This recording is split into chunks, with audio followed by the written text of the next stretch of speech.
Hello, everyone. Tom here. I'm with Bobby. We are Yo, bringing you another episode of the Noise Brigade. How are you, Bobby? I am fantastic. How are you? Oh, I'm doing just fine. Hey, and it's 2022. You remember the episode in 2021 because it was so long ago that we had all those guests on at the end? That was like Um, the I don't know, man. I think that was too long ago. I don't really remember. okay, yeah. That was our last episode with guests, I think, because we haven't had a guest in 2022 yet, right? No, and it's been a long year so far, and I really wanted to get more guests on. And Yeah, finally, okay. we haven't. Yeah, so like we really dug the bottom of the barrel for this one. That's not nice. I know. No, I kid. Um, we have a good guest here, and I think this will be a fun episode because this is something that's both completely out of Bobby and I's kind of wheelhouse as far as what we generally discuss, and these are the kind of things that like we do like to do here on this is just we've done a lot of football and wrestling and these different things over the year plus now, but we do want to dive into things. And we dove into a good show several months ago on cryptocurrency, and we've had conversations about different things. But today we're joined by a friend of mine and a friend of Bobby's, and it was hard to believe. I got to thinking about this. I have known our guest here, Kyler Branaum. You want to say hi? Hey, bud, what's going on? What's going on, man? I have known you for 15 years now. Believe that? Dude, it's nuts. I mean, So it's absolutely crazy because I'm the age I think that you were when Katie was born, I think. 31, 32, Um, I think. no, you're a little No? older because Katie was, let's see, I was at 28 ish, almost Uh 20. Yeah, so close. I was almost 28 when she was born. no, Um, I never was good at math. it's all good. It's all Welcome to the good. club. Yeah, that's a But prerequisite to be on our show. yeah, yeah. Two plus two is shoe. Yeah. Um, but yeah, no. So I've known you for a long time. Bobby's known you for like 10 years now. It's pretty wild to Yeah. think about. But yeah, Kyler, one of the reasons why, not just because, you're, a great friend of mine and of Bobby's, but, you have a really cool, and I kind of, is it like, this is where the stuff that like, we're going to throw questions at you and stuff, but like, I just want to get the main part of this out there. You're a semi-professional or fishing? What do you? I What's your I official like deal to there? I like to semi-jokingly say that I'm a pretend pro kayak angler. But Okay. I would consider myself a professional kayak angler because like I do compete on the national trails around, and you've got to be top tier to be on those. And so, for all the people that don't know, a kayak is a type of boat. Yeah, it's a type of plastic boat that costs just as much as an actual boat, and you have to do more work with it. Yeah, and this is okay. So, Bobby Kyler's told me this several times, and it's the craziest thing. And these are things that, like, I just think are super interesting too. So, Kyler, I know you've told me a couple times where you've done in some of these Hobie kayaks, and just give us a rough estimate of what one of these things that you're paying for these days. Well, the one that I just got a brand new one. I upgraded from my old one. Um, Retail is around $5,200. Shit. Yeah. Luckily, the resale value on them are insane. I've had my previous one I had for 3 years. I think I paid 35 for it with a discount, and I sold it for 37. And then with my new discount with my new sponsor, I actually only paid about 4 grand. Okay. So like I really, technically out of pocket's around $300. All right. That's much more palatable. Oh yeah, dude. When I first got my very first Hobie, the guy that I bought it from, the store was brand new. And he was like, listen, just give me what you got and you can make payments. And so I made payments on my first Hobie because I had went through like 4 or 5 other boats. And I was just like, I can't do it anymore. Like these absolutely don't fit my needs. They suck compared to what this boat offered. So I was just like, I'm just going to go ahead and bite the bullet, buy once, cry once type of deal. And that's what I did. Yeah, and that's that the thing that just really floored me. I think just really getting to know that part of it, and again, that's just the little things I've heard, you talk about. Hey, I'm got this one going. I'm going to flip this one over for $3,000, 3,500, and it was so hard to believe because it's like it's a kayak. It's like it's just crazy, but that part was just really really floored me, and I say that I wanted to bring that into it. It's like you kid with calling yourself a pretend pro, but man, what you do, there's such an investment into that, and it's not just the money. It's talk about your time. I mean, every time I turn around, it's like I think you and I were talking last night. It's like, well, I'm going on this tournament and this tournament, and it's like, what are those pretty much run year round for you, or? Yeah. So usually, it's believe it or not, it's a more time demanding. I'm just going to use the word hobby than it is cost because like I consider myself like a gear junkie, so like I want top tier stuff, so I don't have to worry about it. Like I try to eliminate all the things that are out of my control that I have control over. That way, the things that I don't have control over, they just kind of blow over my shoulder, and I don't worry about them. But the time is just insane, and this year's probably going to be the most intense year that I've ever been on because like I brought on some serious sponsors. I'm going this weekend back up to Cincinnati for another expo. Like I was there last Saturday for an expo for talking to people for like 8 or 9 hours. So like 2 hour drive up there, 2 hours back.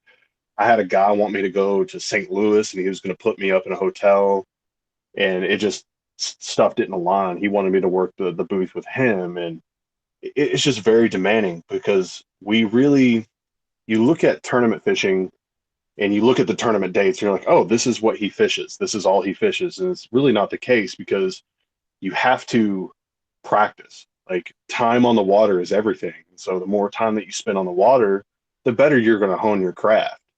It's not something that you're just going to have 100% natural ability at. Yeah, that's a fair point. And I saw some pictures that you had posted, and it was crazy to see like, just the giant displays and the stuff that's out there, like basically indoor swimming pools. It was pretty wild to look at. And it's so cool that you're doing it. And you've said it a couple times now. Bobby and I have no sponsors, do we? No, we do not. We do not. No, we don't, because we don't do anything halfway productive other than talk to each other through this about once a week. Yeah. But so I know you've done some work with some companies, website stuff. I know that, just knowing you, but what kind of sponsorships do you have? Like what goes into this? So it depends. There's definitely some tiers, and it's based. Believe it or not, I'll say this first. It's not 100% based on how much you win, but how much you can sell. So when you hear the term pro staff, if you have like a pro angler that comes up to you and they're like, yeah, I'm on the so and so's pro staff, that doesn't mean professional staff. That actually means promotional. So it's basically a job. You have to promote the product in order to get whatever deal that you've worked out with said company. So some get you get a certain discount off their products and you promote their products, and then some are actual cash deals, whatever. But so far, like I've wrangled up Hobie Fishing, Hobie Kayaks. I got their deal through Strictly Sail and Kayak, which is based in Cincinnati, or Blue Ash, Ohio, which is North Cincinnati. They do a wonderful job getting me set up every year with everything I need, any little extra accessories for my kayak or my boat or whatever. Electric Eyewear They're based out of California. They have phenomenal polarized sunglasses. A couple of new ones that I brought on this year, Defiant Fishing. They make really, really big swim baits. It's a growing company. It's going to be absolutely massive here in the next couple of years. They're developing some great stuff. Um, it's not official yet, but I'm bringing on BKK Hooks, which is a international hook company. They're number 2 in the world on hook production. Oh, sweet. That's a little Yeah, breaking news for you there. That's pretty cool. yeah. It's pretty awesome. Um, and I've got another new one is Big Bass Streams. I've worked with Oliver Nye. He built basically a content channel on YouTube, and he's got a good following on Instagram. And it's just about catching really, really big bass and providing the best content that we can for people to watch. You know, people want to be entertained, and catching a 10-pounder is definitely entertaining because you get to see all the adrenaline and the moments that we go through that we work very hard for is for a 3-minute moment. Right. And I think it's one of the other things I always thought was fascinating too, with what you do and the technology behind it. And I remember one of the first times I saw you pull out your recording equipment, and you had this case, and it had like several GoPros in it, and was like, my goodness, like he's like legitimately serious about this. And you kind of flat out told me, you're like, it's basically for every angle. Yeah. And yeah, Bobby, it's cool. Like how many do you go out with? I actually go out with just 2 right now. I had 3. One kicked the bucket, but I have one that's behind me at a very high stance, so it looks down and out. So you get to see the hook set, everything behind me. You don't get to see my face. And then I have one at the bow of the kayak, looking straight at my face, so you get to see my reactions. You get to see how I handle the fish. You get to see the fish itself. So you basically get a backwards and forward view, which is basically 360. You don't want to see the butt of my kayak because there's nothing back there. So yeah, that's pretty much what I run. That's so cool. And I just always thought that was so cool. Like just look, I mean, fishing for me, the little bit that I've ever done in my life here and there, you just don't, you don't think of the technology component of it. So I just thought that was kind of cool. Bobby, do you got anything as we've been chit chatting here that kind of pops in your head? Not really off the top of my head yet. I'm working on it. I mean, my knowledge of fishing, like you, Tom, it's not very big. Most of mine was in front of Woodbury Police Station, fishing in Bell Lake there, or a little bit here and there out on a boat, but in the bay and stuff in CIL and Ocean City. So you do? I'm assuming mostly freshwater. Do you do much saltwater at all, or do you just pretty much stick to the rivers and the lakes that you're used to? Nice TLC quote there.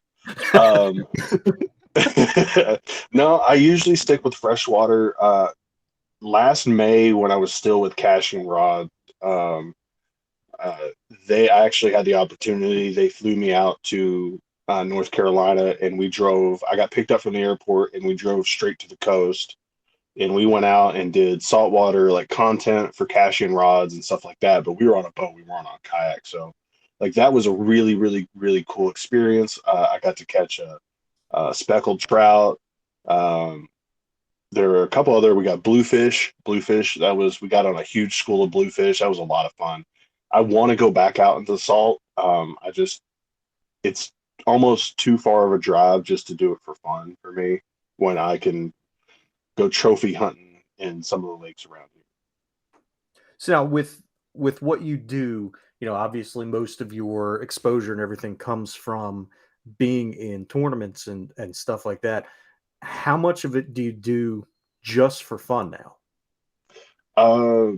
It's less because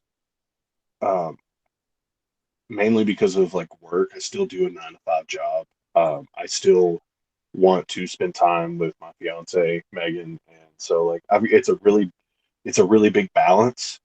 But Megan will tell me when I need to get out of the house, for sure. And I don't mean that in a bad way. I don't know if she means it in a bad way or not, just like get out of my face or not. But like she can tell, she can tell when I start getting like I get grumpy if I don't see water or if I'm not like if I don't fish within like a couple of weeks. Like I start getting really grumpy, I start getting irritable, and she's like, you need to go out. You need to, get away from things for a bit. So like um, that's kind of when I do my fun fishing. I plan on doing more this year. It's just got to be a really big. It's a delicate balance. It's a tight line. Yeah, I can imagine, with it being a job, they say do what you love and you'll never work a day in your life, but I can still imagine, with something is uh, something that you have to put so much into that even doing fishing for fun, it's still, you know, still ends up it's still a job at the end of the day. Yeah, I mean, I'll be honest. Like, I didn't do as much content last year, and Megan and I had to talk about that. She was like, "You just need to go out and fish. You need to remember what it's like just to go out and fish." And I was like, "You're absolutely right." And it really mentally helped me out. I had a lot of growth last year, as an angler, just in general. And it was just really good to get out and just have some fun and not worry about trying to make content or be entertaining while on the water or anything like that. Because like for me, I'm kind of camera shy. I'm not one of those dudes who are very loud and outgoing people in front of a camera, but like I can be myself enough to kind of, I guess, be entertaining. I don't know. Um, that's why I never went into the porn industry. I'm not good You said entertaining, and all I could think of was our old neighbor Tim. at it. Old Timmy boy. Oh man. Yeah, no, it look, this is I've said it and Bobby said it too. I fished at the little lakes and ponds, and I call them ponds. Shouldn't call them lakes anymore. More ponds, just from being down here. Because hell, you grew up here. We're stone's throw from two very giant lakes. Yeah. And I've gotten out on Kentucky Lake more than I ever had in the past over the last few years. I don't fish it though, I don't enjoy it that way. I just like getting out on the water. So I certainly understand, that part of it. It's like, yeah, I kind of get grumpy too if I don't see it. But Yeah. I just don't fish it, but I understand that.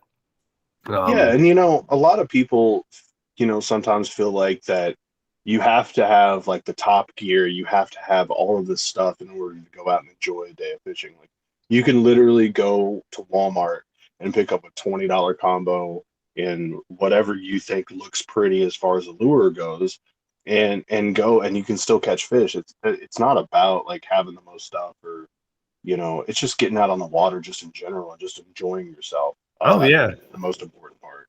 a lot to be said for a $20 rod, a 50-cent bobber, a hook, and a worm.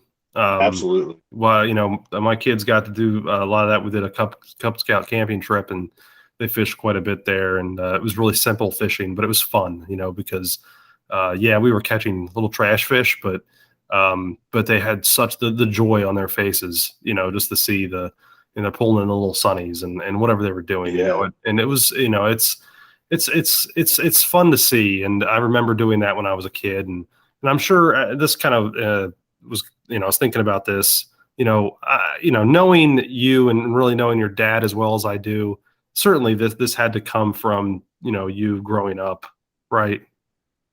You know, Believe it or not, Dad definitely had an influence. And I'm going to say this first. Dad definitely had an influence because when my dad and I lived in Tennessee, we lived in a trailer park, a few miles down from my grandma's. And in this trailer park had a pond. And I shit, I would beg Dad to take me down to that pond, and we would take his two fishing poles, and we'd go down there and we'd fish for an hour at a time. And so like that's where it really kind of laid a foundation of me just loving to fish in general. Um, and that definitely got away when we moved up to Kentucky. Dad sold his boat. Um, I just wasn't at the lake, and I just kind of fell out of it. I had other interests, football, whatever. When I started dating Megan, her dad is a huge, huge bass bum. This dude, I've learned everything that I know today from this guy, and I owe it big to him, who kind of reignited that fire and that love. I don't think I would probably be in the same position as I was if it were not for him. But I still think I probably would have found my way back eventually. Yeah, that's cool, man. I didn't know that, and I think that's a great thing. I kind of assumed that the initial spark, came from your youth, and I remember going out with you out here behind USEC. Yeah. In fact, I vividly remember you getting caught in a tree, and then pulling your line in, and I had luckily ducked my head down.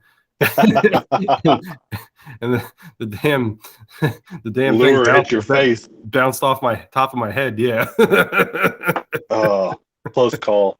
I can't tell you how many times where I've tried to reach for a fish or a bass out of the net, and with crankbaits you have those treble hooks, you have very small, and then they'll shake and they'll just barb me. And it hurts. It hurts a lot, but there's easy techniques of getting that stuff out. I can't imagine taking one to the face. Actually, I can. Here's a fun little story for you. One of the times that my dad took me fishing was at night down at that pond. I got snagged. I'm a kid. I didn't know any better. I'm pulling as hard as I could, and it comes and hits me dead square between the eyes, right on the forehead between the eyes. And I'm sitting here, it's stuck in me. And I'm sitting here trying to pull it out, crying, and I'm actually pulling it up and in deeper before Dad ran over and was like, "Kyler, fucking stop! I'll get it," and it just pulled right out, no problem. Dude, I'm not gonna lie. When you were telling the story about the hook getting stuck in the tree and pulling it back, and then I swear to God, I thought you were gonna say it had a squirrel on it. I've caught a goose. That was not fun. That was not fun. It flew off and broke my line, but I felt terrible. Was it a Canada? It shouldn't have been. You don't mess with those Canada gooses. That's right.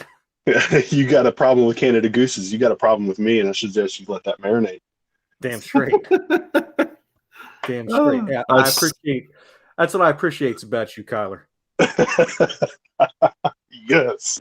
So we just said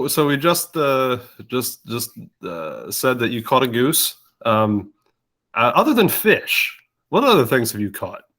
I've caught. Yeah, not herpes. Not, at least not on the water. What? No, I've caught some clam mussels. Believe it or not, mussels. Okay, all right. I thought that was going somewhere else. No. Actual freshwater mussels. I've caught those. I've caught. If you fish the Ohio, you'll catch condoms. You'll catch all kinds of shit. Oh God, yeah. Well, yeah. See, that's the great thing about the Ohio, because that's all the runoff from up north. So yeah. Thanks, New Jersey. I was gonna say, man, that's like fishing in the Delaware. You pull up condoms, you pull up cars, you pull up bodies. Yeah, dude. Yeah, I have no desire to fish up. I will be up in Pennsylvania this year, though, up at the Susquehanna River. So that'll be fun. I hope I don't pull up a dead body in that river. That's what I love about you. You're not from the area, and you pronounced it correctly. I love it, seriously. Well, it's because I've hung around you enough that I've figured out some of the northern lingo.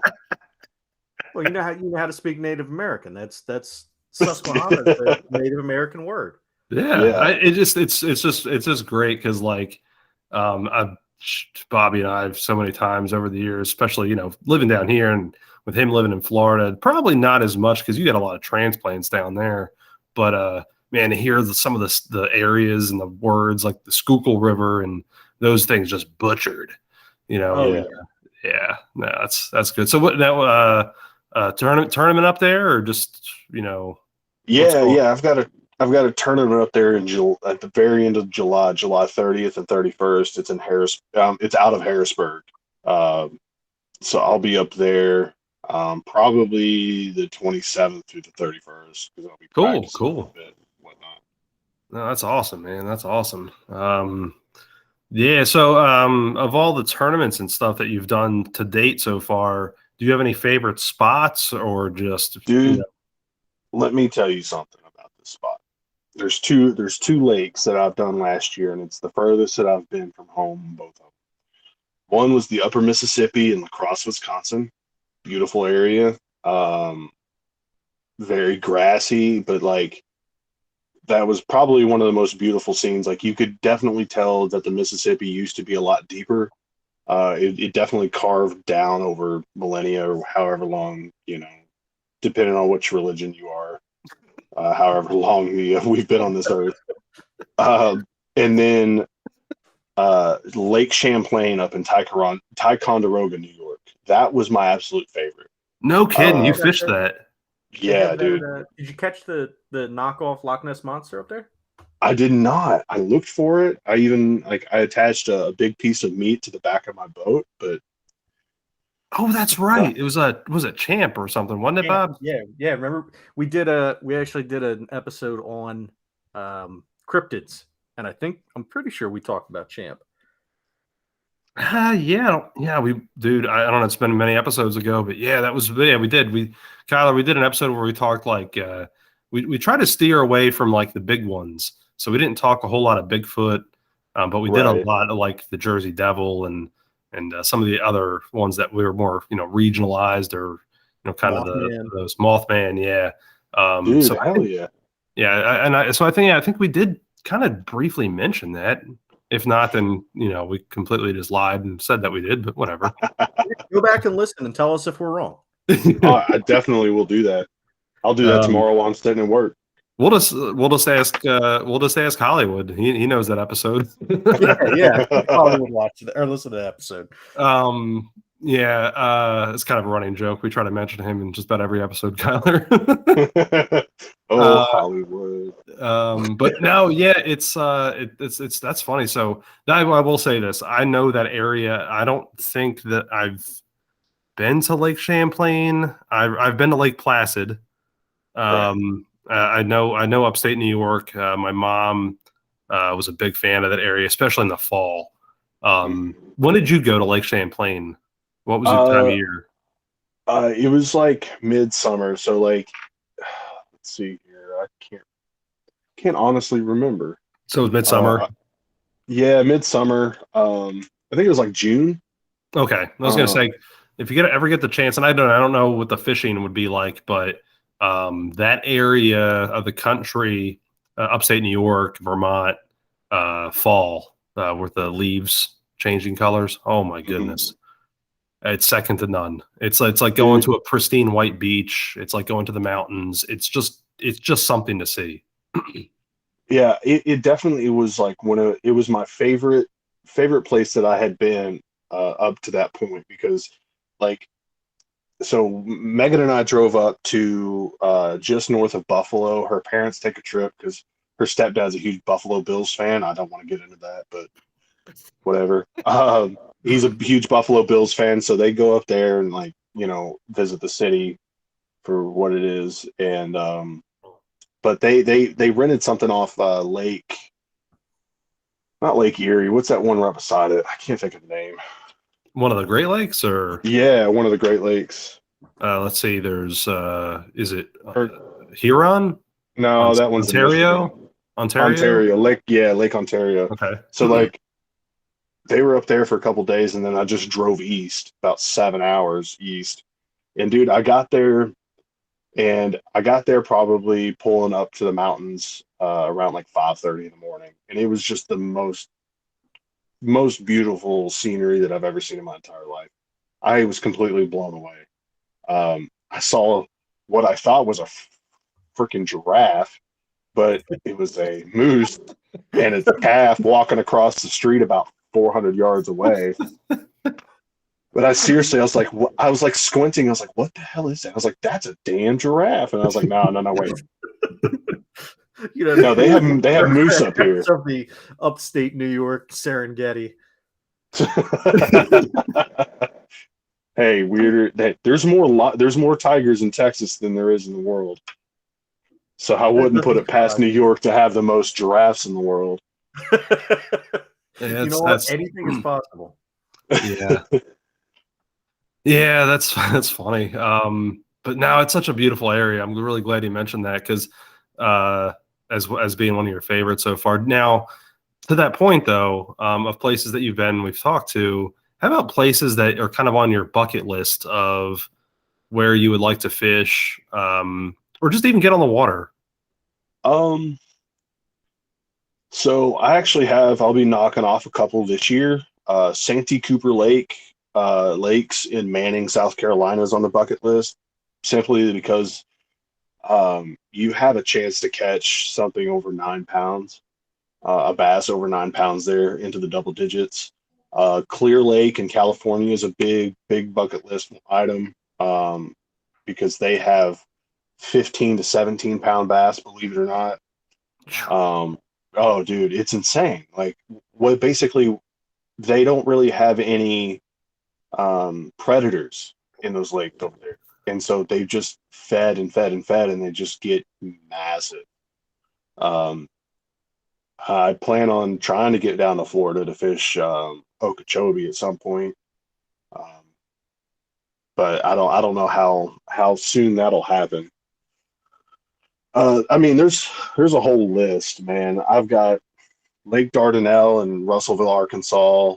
Susquehanna is actually on my bucket list because for the past couple of years, I've heard so many friends just like, dude, you need to get up there and fish. Like, it's freaking insane. And I'm just like, I just didn't have either the funds or the time off or something like that. So something always has come up in the past couple of years where I just haven't been able to make a few events. And it's just part of it. Yeah, no doubt. No, that's cool, man. I've heard of Clear Lake. Was completely unfamiliar with what you just said about the size of the bass, though. That's awesome. Okeechobee, I'm familiar with. Can't say that I've ever been there. Maybe when I was younger, but I just don't recall necessarily. Right. It's the biggest lake that they have in Florida, other than the Harris chain of lakes. It's like dead smack middle. Yeah, that's something relatively close to you, isn't it, Bob? Yeah, I think it's up near Orlando, so it's like 3-4 hours away. Something. Yeah, like that. Yeah. It's really deceptive too of how big Florida really is. It's just such a long state. But the the other one that you mentioned in South Carolina? Where did you say that was in South Carolina? Manning, South Carolina. South Carolina. That sounds so familiar, but I don't know why. I don't know. Yeah, it's just one of those legendary lakes that they built back in the 1940s. Huge alligators, bigger bass. Like, it's just one of those areas where it looks prehistoric. Definitely on my bucket list to fish, and I fished that at the end of March. And I cannot wait. I am nervous about the alligators, though. I've only fished one lake with alligators, and that was in February, so I know they weren't moving around much. But at the end of March is like mating season for alligators, and I'm definitely going to have to take some, like a big frog gig with me or something, or like a club or a pistol or something. I don't know. I could probably just call my dad and get a tank. Yeah, that's true. Yeah, that's very. You just bring them along. You're fine. We did a boat tour up in Bob. Are you familiar with Wakulla Springs? Up, it's in the Panhandle. It's probably an hour south of Tallahassee. Sounds familiar. Never been there though. So it's a big resort. It was built in the 1930s, but it's where they filmed like the original Tarzan movies. Back in the 1940s and such, and like Creature from the Black Lagoon, like the originals. Oh, okay. But it was really interesting about the alligators. So I don't know if this might be a little interesting tidbit. They're not really predatory toward humans. So they prefer to be left alone. In fact, basically, it's really interesting. They have this beach where people swim, and the alligators can be found like just a couple 100 feet away. They don't come over to the swimming area because people routinely jump in the water, and the shockwave scares them. Like they swim away. Yeah, they just don't like it. They don't like interactions. So unless they're like they feel threatened or they're really really hungry, they generally just will not bother people. Basically, they're kind of like me. Yeah, exactly. Just stay out of their area. You know what I mean? Like, don't go near their nest. Don't mess with mama, and you're fine. Yeah, like I'm not too worried about it. It's just like the last I did see, like I read that there was like a 13.5 foot, and he was like a little bit over 1,000 pounds shot out of Santee Cooper. And I don't care. Like I fish out of a 14-foot kayak. So to have something that just pops up right beside you that's literally the same length as my boat, I mean, it's a little unnerving. I know he's not going to do anything, but it's still just a little unnerving. Yeah. Yeah. I wouldn't want to be, in the ocean and then a giant shark pops up next to my kayak or my boat or anything, So I could see the same thing with an alligator. Yeah. I have a healthy like respect. I wouldn't say fear, but just a respect for just like alligators and sharks and all that. But like I do, like one of my bucket list items is to go cage diving out off the south coast of Africa. Those crazy ass great whites, like that to me would be the best time in the world. Oh, dude, you're a better man than me. I don't know about that. I'll probably have to sign my will and get an insurance policy out before I can go. Well, hey, look, if you're gonna go big, right? Right. All right. I don't want something like COVID being like, nah, bud, we got you. If I find out I'm terminal, I'm jumping out of a plane. Is that your deal? You're doing the plane thing with a shark. Oh, there you go. Okay, laser beam. With a laser beam. No, what I'm doing is I want to be put at the top of a hill in a Firebird, loaded up with fireworks, and I want the hill to go down into a ramp, and then I want to jump Springfield Gorge in a Firebird filled with fireworks. I like it. That's a solid idea. Yes. That's my redneck Viking funeral. Hey, as long as at the top of the ramp, you just need to say, "I'm Johnny Knoxville." Yep, that's exactly. It's, "Hey, I'm Johnny Knoxville. Welcome to Jackass," and then fly off into the sunset and explode. There's got to be blow up dolls on it too. Tom, he may actually go 105 miles an hour in 3.2 seconds. Yeah, dude, Tim, 600. Man, I was on the world's fastest roller coaster, 624 miles an hour in 2 seconds. We were told that. We were told that. And it's funnier because he was just dead serious. Like it's one thing to like for us to joke about it, but this guy was dead ass serious about it. Watch, he listens to this too. I will die. Did he have horse tranquilizer in one arm and speed in the other? No, just a lot of vodka and grapefruit juice. Yes. Oh. And he had open containers of gasoline, like buckets of gasoline in his garage. Okay. Because he was a gas truck driver, and so he would take buckets of gas out of his tanker and just put them in his garage. Because I remember distinctly this dude like, "Hey, you need some gas? Like, you want me to fill up your tank?" He's like, "I've got buckets full of it in the garage." And I'm like, I think I'm all right, bud. This is God's honest truth, and that's not the half of it. We won't even talk about the number of cats over there. Well, I mean, you gotta have a lot of cats in case some of the gas spills. That's true. That's a good point. Yeah, no, but we had so many good times with him, but he's just wow. Yeah, that dude, we could run a whole series just off of him. We could. The Tim episodes. Yes. Oh my goodness.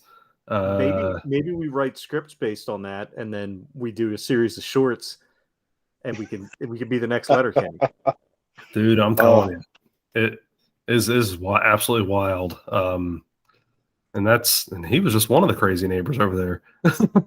Yeah. Let's not get into Daisy. Daisy.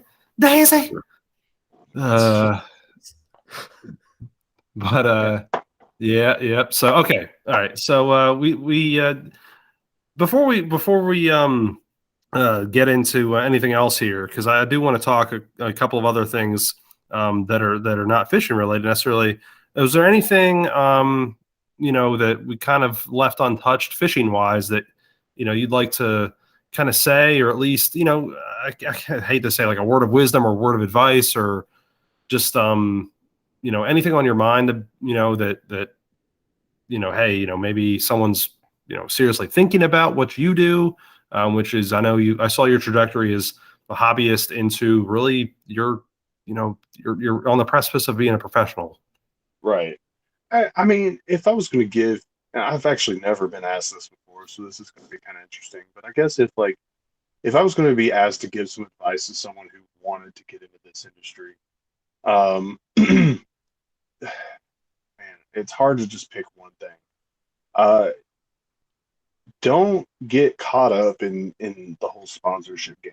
Just go out and have fun and fish, because eventually you get good enough, they'll notice you, and you'll be able to get solid deals, and you'll be able to um, work an angle that a lot of people don't really get to work.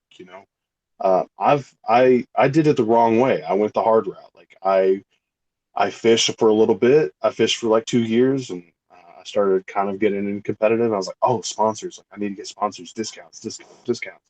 And that's just it was a terrible route to do. Just go have fun and fish. Fish with what you can afford with. You don't have to have a $5,200 kayak. You can literally go to Walmart and pick up a $150 kayak. I've seen dudes. I've had people in a local trail beat me out of a $200 Pelican kayak.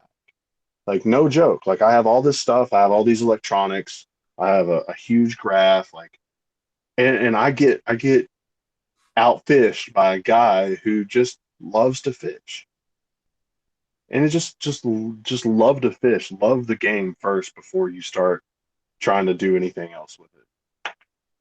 Because if you don't, it'll ruin your concept. You'll get burnt out, and you'll feel miserable, and you just won't want to fish, and then you just ruins your whole hobby or whatever, your dream or whatever it is. I guess that would probably be my advice. No, that's great advice. It really is, and even for like Bobby and myself, we're certainly not in that realm of it. I think that could be applied to a lot of other things. Is just kind of let it come to you. It's such as campy as that sounds coming out of my mouth. It's really powerful coming from someone like you, where I knew that this was your love. I've known you for a long time. And I could obviously see this something that you were obviously going to, go with, and it grows with you, you grow with it type thing. It was going to be just more than your hobby, and so that's really, really good to hear. There's one quote that always sticks with me, and it's a guy that I look up to who's probably only about a year older than me. He's on the top tier elite series of the Bassmaster professional like anglers. He is top tier. He's probably accomplished more in the last 5 years than I probably ever will accomplish, but we'll see where that goes. But he just said, don't let the uncontrollable control your outcome. Don't get caught up with shit. Just let it happen, and you'll be fine. Everything will be fine. It's not something to get upset about or bent out of shape or anything like that. Yeah, that's a great piece of advice. All right. I did kind of lead in yesterday. I threw out a tweet there that we would do mostly fishing here with you, because I know that's obviously your passion, and we know certainly a different topic for us. And Bobby, I don't think you and I were going to find anyone else to ever have this kind of conversation with, right? Do you know anyone? No, not at all. Yeah. The cool thing is that knowing you, you happen to share a lot of similar passions, and I figured we could have a spitball conversation about some wrestling, which is a forbidden topic on our podcast these days. Yes. So we're gonna listens. this is where people either tune out or we're forcing them to listen because you just gave us some great material on fishing. So this is something I just wanted to, you and I, we text back and forth, and you throw more stuff at me than I do you at times with wrestling. But man, what do you think about the kind of the meteoric rise of AEW and where the kind of the landscape is right now? Dude, I think that so with AEW and the way that it's heading, like I'll start off with one of the issues that I think they have. They're signing too many people. They're doing exactly what WWE did. They signed a whole bunch of fucking people, and they're getting way in over their heads. Even though I think that if there's one company that can pull it off correctly, it is AEW, because of the creative freedom that they have. I don't think that, if they were any strict whatsoever on creative freedom, for one, they wouldn't have brought the people that they have over, because, WWE was paying them money up until, a couple of years ago, or last year, 2 years ago. And then, I just don't think that they would have lasted. It would have been like a shorter WCW run, in my opinion. Yeah, I think that's the thing that's really crazy to me is the rumor mill is so crazy, especially being with WWE Royal Rumble around the corner. And I know, Bobby, I know you've seen this too. I mean, there's been rumors that like Jericho or Cody Rhodes or John Moxley would show up in the Rumble, and it's like, come on. Like, people aren't that dense anymore. If of all the people, John Moxley would be the least person that I would think would actually do a Royal Rumble. Yeah, he's never going to step foot in a WWE ring ever again. Like, there's zero chance of him. I'd say Jericho, there's probably the most chance, but also I think it's been suspiciously promoted that Cody Rhodes has been working without a contract for the beginning of this year. And that's a fair point. And yeah, it's funny. I had this thought. I could see Jericho working the Rumble, even as a contracted member of AEW, just because of who he is. Right. It's weird to say that, but I really could see it. Hey, in and out, 2-minute job, get your $50,000 and go home. Because think of the pop that would create and some of the buzz. But Cody Rhodes is interesting because, yeah, you're right. That has been made quite a bit where he has not, but he's also one of the founding members, really, of AEW. Has had an executive type role for since the inception. I just can't stand believing. I think that's the reason why he's probably the most likely candidate, is because he is one of the founding members of AEW, and on top of not having a contract, like, you're in such a position that you've created this entity and you've watched it grow. Now you can still go back and do whatever you were doing before AEW and doing contracted work and still make a ton of money. The only thing that makes me think that whole deal is just a swerve to try and get people to think he's going to do it is because of how. Remember when all the AEW, when it was like All Out and all that stuff, before it was even a thing, and he was coming out and smashing the Triple H throne and all that kind of stuff, and he was making such a big deal out of all that stuff. I just don't know if they would welcome him back, although Triple H is no longer really in charge of anything. No, his good graces fell off, and based on what the reports say, and it makes sense. because he was running NXT when it was head to head to AEW, and it to me it's really unfair because AEW is putting together a product that you had people on the show, and I'm not smack talking NXT in any disregard because there's people at the time before the 2.0 stuff, that were on the show with Johnny Gargano and Ciampa and you name it. I'm not down talking or berating any of those guys, but AEW bringing in all the people they were doing and going head to head with it, that's not Triple H's fault at all. No. Yeah. You're basically bringing in a Raw type show, but a much better version of it. Because it's actually scripted out right, and with, as Kyler, you said it earlier, with the creative freedom, if you will, and you're putting it up against the guys Top that are tier veterans. Yeah, it's and maybe some young guys, but it's insane. Like it's a shame, and I've never liked Triple H. I'll be the first person to tell you that. I never liked him as a wrestler. Just I love the X, but I love the X because of Sean. Yeah. Triple H to me was just there. Just never cared for him. But as time gone on, and when he was running NXT, man, I really got a lot of respect for him. But now that these guys are gone, like he's not in charge of it, and William Regal's not there, and it's just I don't know. It's really interesting. I think they probably, like, I agree with what me and Tom had talked about multiple times. Is like WWE is getting ready to sell, and so I don't think the potential buyers, they don't want Triple H having any sort of say in any matter at all, and they just took that power away from him. I don't think it's necessarily because he was doing anything wrong. I just think that they don't want him to have a foot in the game whenever they do go to sell. And that's just a natural McMahon personality. Bobby, you and I have done we've done an episode or two, right? We all had. And that's the thing. Like, we've been talking about it now since it's been going on 2 years now, that it's just everything they're doing lines up for they're going to sell the company. They're going to sell the company.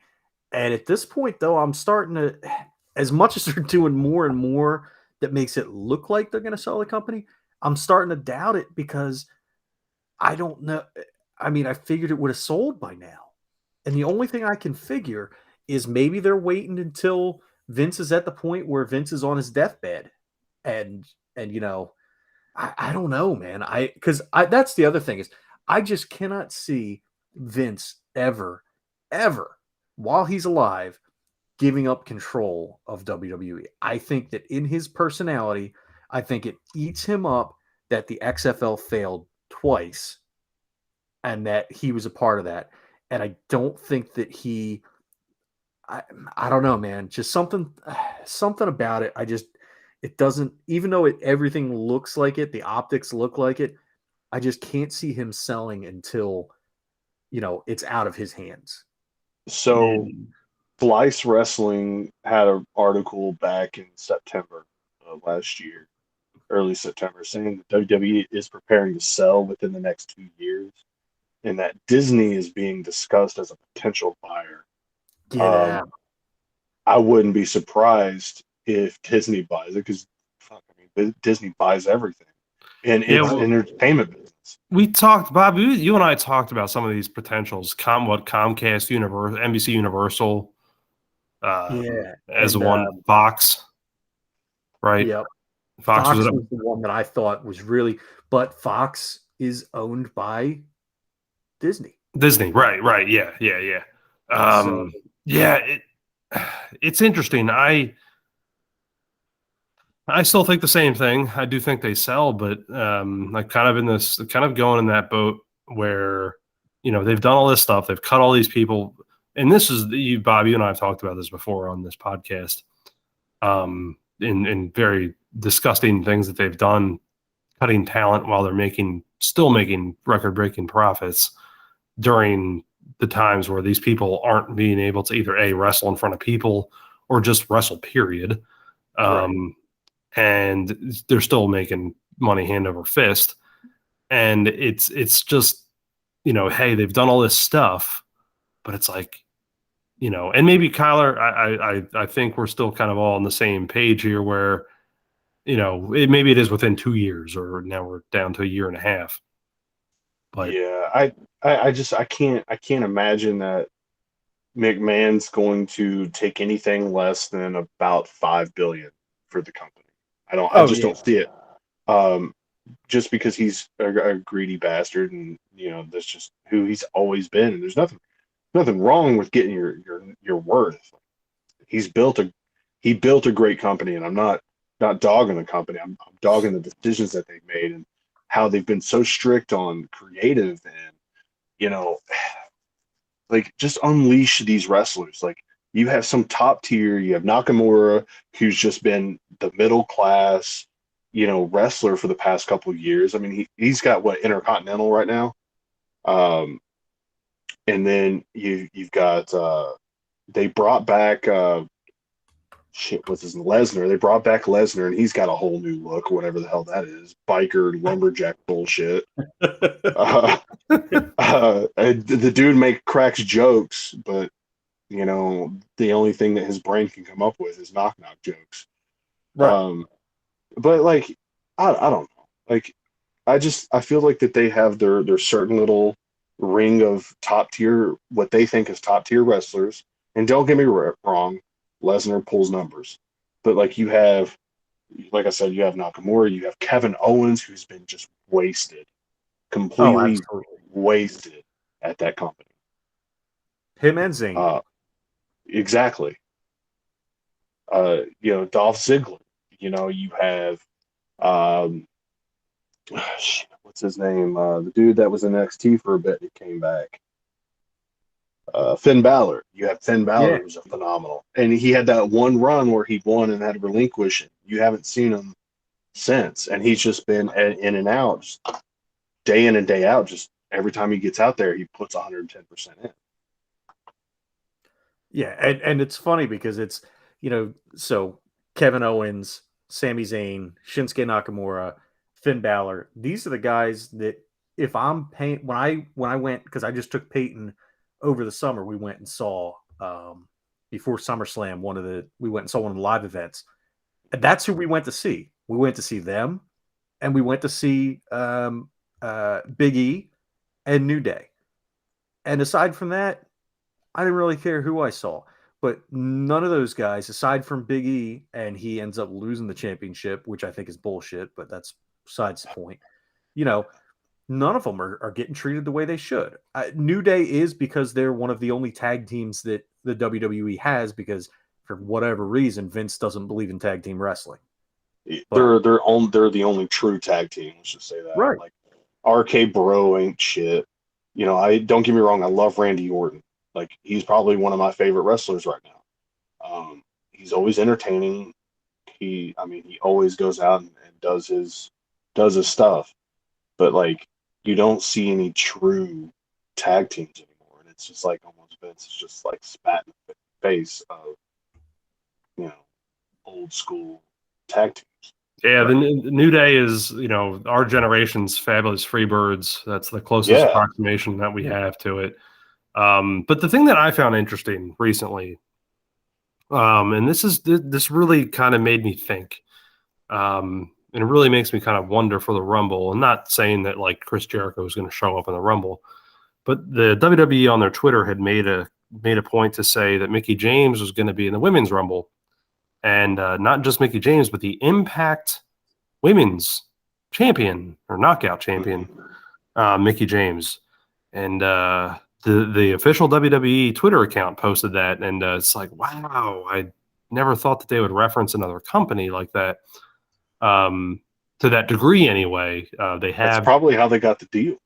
Yeah, and it's really interesting. And I just wonder, and some interesting things have kind of come out since then. On the Hard to Kill pay-per-view, there was a bit of an ROH, a Ring of Honor invasion on that for on Impact there. So it's really interesting to me because the ROH goes through this big restructuring over the course of the last few months.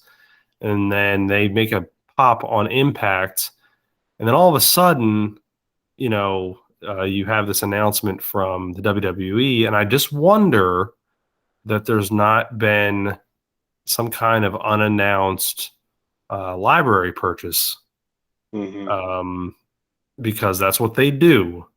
You know, they may not cultivate and keep the best talent. I think we're all very well aware of that over the years, especially now. But boy, they do still buy libraries up, and I would not be shocked if they ended up somehow with something with the Impact stuff or something with ROH. I don't know. There's something. Look, where there's smoke, there's fire, and I think there's something to just that very subtle Impact Mickey James announcement. You know what that means? Danhausen to WWE confirmed. Oh yeah. That's probably the falsest statement of all time. No, but but for real, if he doesn't show up in AEW soon, I'm gonna be pissed. I thought he was working for ANW. Well, yes, he is working for ANW. Where's my damn root beer? I'll get you your root beer. It's right here. Yeah, he's one of the greatest talents right now. So dude, let's talk about that real quick too. Like about getting yourself over organically. Like this dude, he can't wrestle because he broke his leg, and he's involved in an angle with Billy Gunn and his sons, and he's not even signed to the company, but they're making T-shirts with his slogan that he came up with, and Billy Gunn is saying it on TV and stuff. Like they're actually playing out this angle on TV, and he's not even a part of the company. Yeah. And kudos to friggin' Billy Gunn, who that dude is jacked. Hell yeah, he is. I remember, and the crazy thing is, Kyler, do you remember going to a TNA house show in Murray? I do. Yeah, absolutely. Because I think Kevin Owens was there, and they were like, "Oh, we'll like for $20, you'll get a picture and a sign, whatever." No, it was so the main event of that show was AJ Styles and Samoa Joe. That's what it was, Samoa Joe. So sorry. Yeah. And but Billy Gunn wrestled as Kip Sop, I believe, or Kip James, or whatever the hell. Dude, I remember that. Yeah. It was him and Road Dogg were the James gang. Yeah, and this was back in like 2010-ish. But it was crazy because it was at least 12 years ago. And I was like, my God, he is so over the hill then, and he's still going strong now. Yeah. It's crazy. I think that you see, like, with what happened to DDP and how he got his life right, I think a lot of, like, older wrestlers now are like, I can still do this. Because you have, like, Stings out there doing regular shows in AEW. You have, obviously, Billy Gunn. I don't know who else. Like I honestly I don't have cable, so I don't watch all that often. Like I get all of my shit from YouTube, just to catch up on some highlights. So like I just think that people are out there saying like you can see injured people getting back out there wrestling again. Bryan Danielson. Yeah, no kidding. Talk about a turnaround for someone that was not supposed to basically step foot back in the ring again, and look where at the level he's at now. Doing hour-long matches. Edge. No kidding. They're talking about Corey Graves coming back. They're talking about Paige coming back. Yeah, I saw the Corey Graves stuff. That's fantastic because I remember when he went down in NXT. It was right about the time I started really watching it, and he had kind of just started kind of announcing, managing, whatever he was doing. And I was like, I don't see Corey Graves as a wrestler at all. So that's so cool to hear, Paige coming back too. So shit. Lita is back. Yeah. For a final run, which I thought was surprising. Considering that the Hardy Boys are not there at all. So I saw Lita wrestle in ECW house shows twice as Miss Congeniality. Mm-hmm. Back in 98, 99. It was before she went to WWE as Lita. Before she got teamed with S.A. Rios. Oh yes, and it was crazy too because completely different character then, and so cool to still see her out there, and one of my all-time favorites. Period. Just always liked her. Well, maybe Matt Hardy might have exception there, but man, but no. Sasha Banks got injured, I think, at a live show. Yeah, I heard about that. I didn't see too much on it, but I did see that she got injured. Yeah, she looks like Charlotte did a whip backcracker or something like that, and just I think she had landed wrong when she threw her down. Something happened. Ooh. Yeah. Did you see who was it? The other I keep seeing it pop up. Somebody did a shooting star press, or was it no? Not a shooting star press. They did it was a Canadian destroyer into a DDT. Yes. Put the person through a door. It was it was Dustin Rhodes, wasn't it? Yeah, I think it was Dustin Rhodes. Who is, what is he, 55? Let's see. He's up there. Somebody, but there was a female. How old is Dustin Rhodes? Yeah, he's 52. Yeah, there was oh no, that wasn't it. But Dustin Rhodes is the one that did the Canadian Destroyer to the floor through a table. Rhino put Chelsea Green through a door. Oh, that's right. That's right. Yeah, because that's what Rhino does. Rhino does Rhino things. Yeah. But did you hear about that show? So that was a GCW, Game Changer Wrestling, which we've never talked about here. This is how deep we're getting. And by now, have we lost all of our listeners? We were going to lose them all now. No. So the thing that Rhino put Chelsea Green through a door was at Game Changer Wrestling. That same show, apparently Matt Cardona, Zack Ryder, went through and came out with a replica of the ECW television title. Yep. And subsequently wrestled Rhino for it, which, if you know your history, Rhino was the last ECW television champion, and Matt Cardona won it. And so then he proclaimed himself as the new ECW television champion in 2022. Thank you very much. But then he pulls the was it Lundra Blaze Medusa?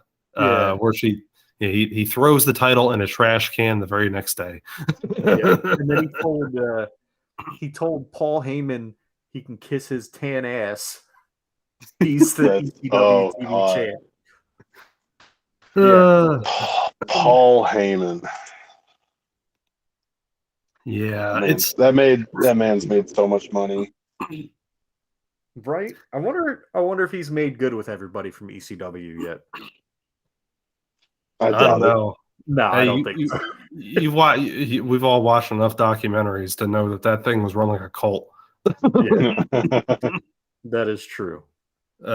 Which makes a lot of sense considering I went to all those shows for all those years. But yeah. Tom introduced me to the School Bus documentary. One with Jack. What's his name? New Jack? New Jack. New Jack, and was it the School Bus? Mass Transit. Yeah. Yeah, Mass Transit. Okay. Yeah. Sorry, I couldn't think of the name. I'm horrible with that stuff. No, all good. Yes. Yeah, New Jack and the Mass Transit incident. Yeah, that's a whole nother. Oof. Yeah, that's. Yeah, that's a whole podcast in and of itself. Yeah, that's actually New Jack has a Dark Side of the Ring episode, which is I highly recommend to check that out. That came out like not too long before he died, actually. So, but he gets into the Mass Transit incident on that, and man, and they should have some footage of it. It's it's so brutal to watch every time.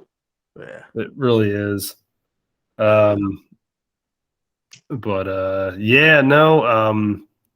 I know before we started recording, Bobby and I were texting, and I think our next episode we're going to talk about the Microsoft acquisition of Activision and Blizzard.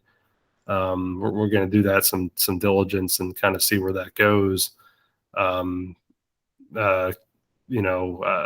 would love to, before we dive into that as a whole show though, and before we go here, Kyler, I know you're a gamer too, and we'd love to have you back on at some point, but do you have any first thoughts on the Microsoft acquisition of Activision Blizzard?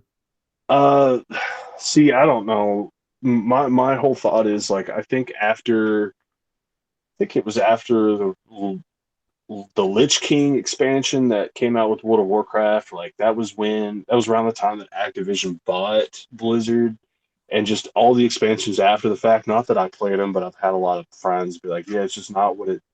World of Warcraft was just not what it used to be. Now, like I cut my teeth on Diablo 2 as a kid. Love that game. I bought Diablo 2 Resurrected. I just hope that they have better servers because, like with Warzone and Diablo 2, like the servers are just trash. So I hope that that's just one thing that they address, and I hope they just don't make a monopoly out of it because, like, a lot of these games nowadays are just pay to play, and I think it's been confirmed with Call of Duty Warzone that like sometimes when you buy like a weapon or you buy like a skin or you spend $20 or whatever, like there's some sort of algorithm that they have that just lets like you either have like maybe a more powerful gun than other people. I don't know. It's getting a little crazy, and I kind of taken a step back. I've been playing Halo Infinite, but I've just taken a step back from gaming just in general, just because it's just getting so freaking outrageous. So, not to kind of bust our next episode out there, Bobby, but what do you think? Do you think Richie would do Activision Blizzard? Oh, I think so. I think Kyler, would you be interested in chit-chatting a little bit about that? Yeah, I can chit-chat about it. I mean, Bobby, what do you think? We could probably have a couple people on here and we can talk, because I think this would make a good content episode, just coming from different angles, because you and I have a long history with it as well. So I think this would be a fun one to kind of bring multiple voices in on, as long as we don't get into Kevin Smith movies. Yeah, as long as we stay away from Kevin Smith movies, I think we're good to have Richie back on. Well, now I'm definitely bringing up Kevin Smith. If Microsoft announces that they're buying the Kevin Smith library, we're screwed. Yeah, let's do that. So, Rich, if you're listening, Bobby will text you or something. We'll get you back on. I think that's a great seg into our next episode. But Kyler, man, I really appreciate your time and talking to us. Just the look. I know this is a kind of a different thing for us, but I know it's your passion, and I really appreciate you spending the time just chit chatting with us about really about your passion of fishing, and really want to thank you for that. Yeah, dude, I really appreciate you guys having me on. Honestly, this is my first actual podcast that I've ever been on. So like, it's really, really great that I'm able to do it, to really, really good friends and just have a really good conversation about, pretty much anything. Cool, man. No, appreciate it, man. And, do you want to plug your Facebook or anything that you got going? Yeah, if you want to go over and subscribe on Instagram to Kstorm at Kstorm Fishing.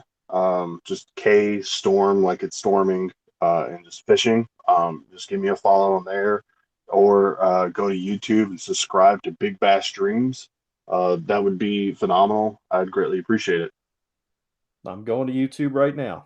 Awesome. And I know you're also on Facebook at Kstorm Fishing as well, correct? Yeah, it's the same thing. Just if you just do a Facebook search of just Kstorm Fishing, it should come up.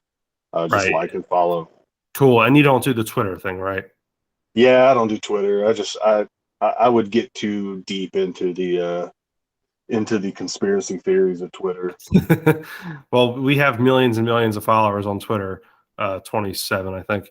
But we'll make sure to throw your YouTube channel out there, and come back with us if you can. And if you can't, we'll definitely have you on another time. But if you can make some more time, let's do our next episode. We'll make sure we can try to get Richie on, and we'll anyone else that we might be able to think of that doesn't we were able to do an episode of 5 before without too much shenanigans, other than the Kevin Smith bashing. But what I'm gonna do is I'm gonna buy a cameo from Kevin Smith, and I'm gonna have him send it to Richie and ask him to be on the show again to talk about it. Oh, that would be fantastic, dude. That's great. That's great. Dude, honestly, if it wasn't so much money, I would totally do that. How much is it? I'm not sure. I'm sure it's over $100. Let's see. Kevin Smith.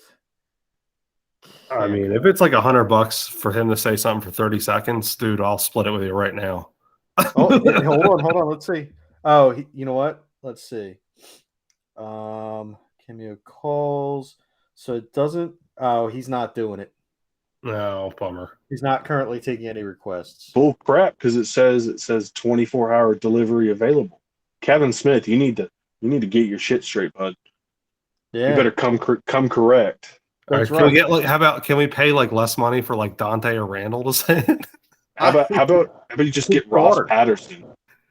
We could get St. James Street James. Yeah. He still follows me on Twitter. I should see if he wants to come on the pod one day, because I'm sure he would probably do it. Yeah, he runs a very successful enterprise of podcasts. So, a little bit more famous than us, but we'll get there one day. Oh, absolutely. But no, yeah, definitely, man. It's been fun. But yeah, if we can make it work out, but that regardless, that's going to be our next episode. I think, Bobby, you and I are going to have a good conversation on that one. Oh yeah, absolutely. I'm already digging in.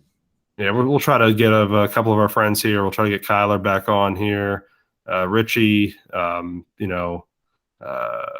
see who we can get on here. But I want Kevin Smith so bad. Wait, that didn't sound right. Crazy. All right. So anyway, I'll be clipping that one out. And on that note, we have been the Noise Brigade, and maybe we'll be back next week. Bye. Unless you get canceled. You can't cancel us. Yeah. Oh, that's true. You make too much noise, like Tony Danza. Yeah. That's right. We're the boss, bitch.